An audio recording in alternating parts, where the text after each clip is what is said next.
That clock says so. Yep. Okay. 6:31 on my My watch. computer says so. All right.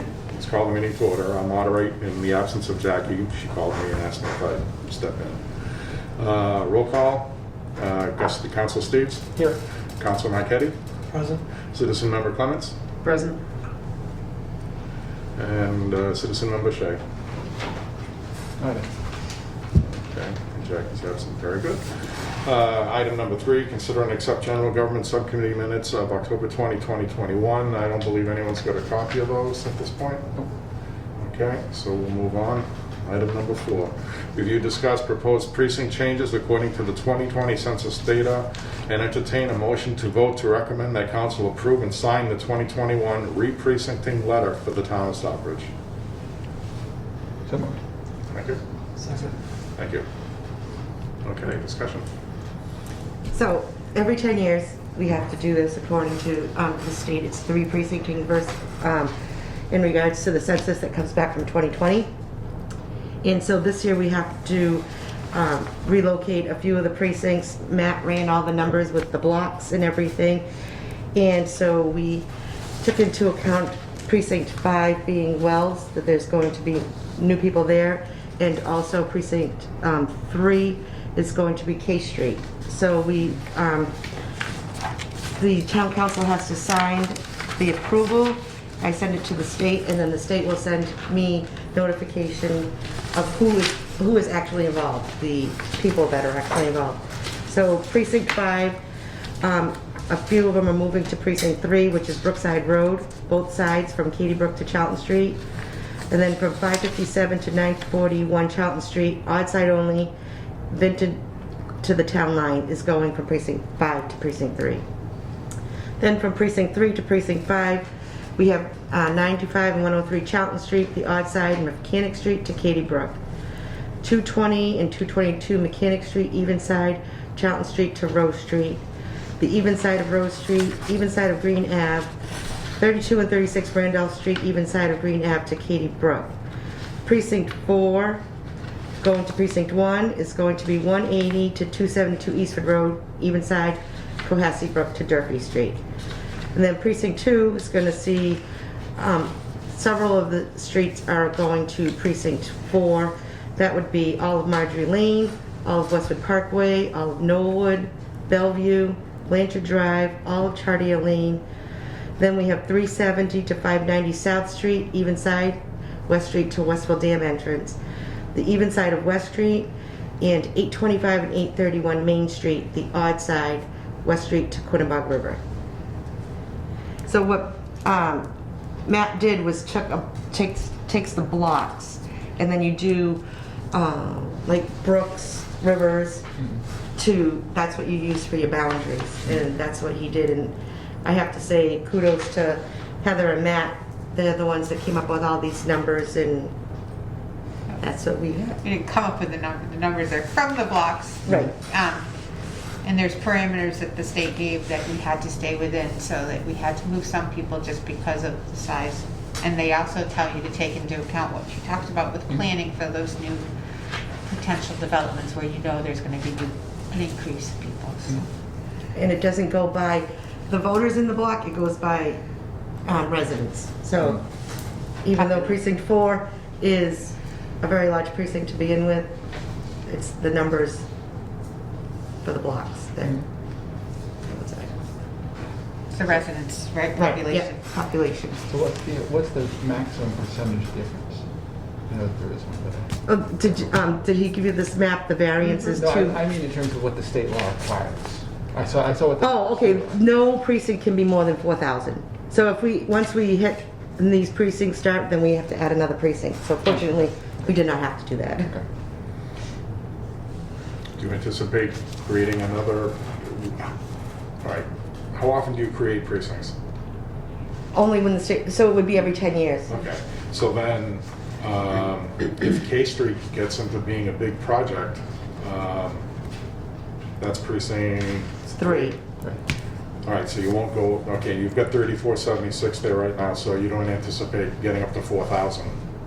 No, they didn't think that it was going to be, what was it, like 40?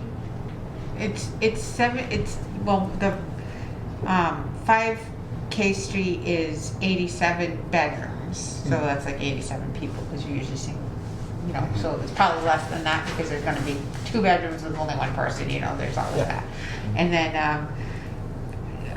the other one I know is larger, but I think we still, so that would go, we got the plan, so we made that the smallest one of the smaller precincts, but we have to have be within the percentage, but you wouldn't see that until the next 10 years. Okay.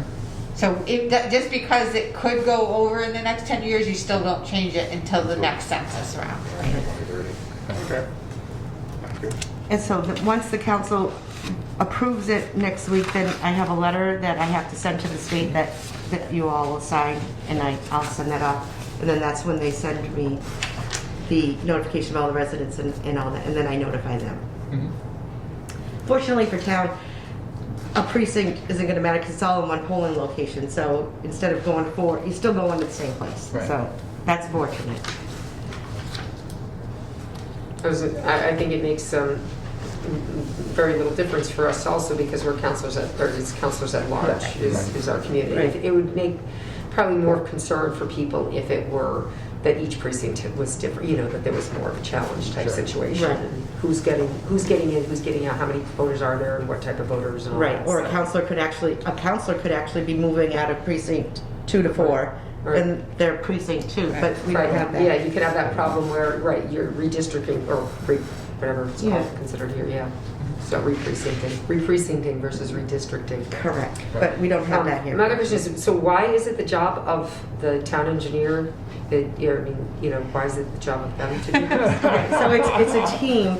The state suggests that it's a team of the assessor, the clerk, the DPW, the engineer, because they have all the blocks, Okay. and the town planner. So So- Just wanted that clarified. Yeah. A lot of people might be wondering that too, you know, why are we dealing with DPW? Okay. We have the GIS, which this Right. is all GIS information, so you have to have someone access to it. I think Eric probably could have potentially done the same type of analysis, but they don't have the GIS. They're here to come to our office to do it. So you need the GIS to be able to do a lot of the number crunching. The state would have done it if we wanted to go back and forth and say, well, can you move this block and tell us what this does?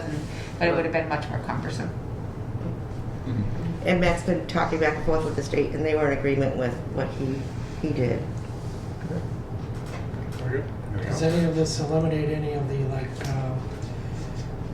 a precinct going down the middle of a street? I think Maria Avenue, guy across the street from me, it's precinct 1. Yeah. Yeah, it could. Lebanon and Hill Road is split up. Yeah, Cisco Middle Street across was the like street. one of the smallest streets, and at one time it was 3 precincts. You know, but they use different boundaries and natural boundaries, they call them. So. Yeah, I think that's kind of crazy too. I agree with you, but it is how they do them. You can't really get around it. They use the center line of streets as one of the natural boundaries, so. And just to clarify, this counts all residents, not just adult residents? I know you said it's not all voters, Right, just voters. correct, yeah, it's all residents. Okay. Anything else? No, that covers it. All right. We have a motion on the floor. Without further discussion, all those in favor? Unanimous of all present. Very good. Motion Five to adjourn. agendas to adjourn. Second? All those in favor? I can give you this if you want. This is just the streets that are gonna Who made the motion? make copies. Now, is this going to get published, or is this, are you actually publishing it or doing something? No, I just notify all the residents that it's going to be take place. I mean, I could put this on the website too, that these are the streets that are. Yeah, I think that's a great idea. I mean, you need to, I think it'd be good for people to understand that this is happening, first off, and that they walk in and they're used to walking to one spot, and maybe they don't even ask at the desk, like, you know, like I don't ask. But now I could find out that I'm not there on the book, Right. and that would be confusing. They Yeah. need to realize there was a redistricting and you might be affected. Right. That would be the kind of thing. Right, and then they'll be notified. Right, and hopefully they check them. Yeah, well, Like, yeah. right. Yeah. I know, you can only do so much, but it doesn't hurt to. Right. It's free. I would suggest something with, you know, you may be affected kind of thing. Yeah. Did your precinct change? No. Paul. Well, don't call, just read the Yeah, list. read the list. Yeah, please. So are you planning actually mailing to the people who changed? Yeah, we have to. You already have to. Yeah, but that won't happen until you know, it's a process. So this was the process to bring it to you, you guys approve it, and then we send it to the state, and then we'll start from there. Yeah. Fortunately, we have until, hopefully, June. Okay. Good. All right.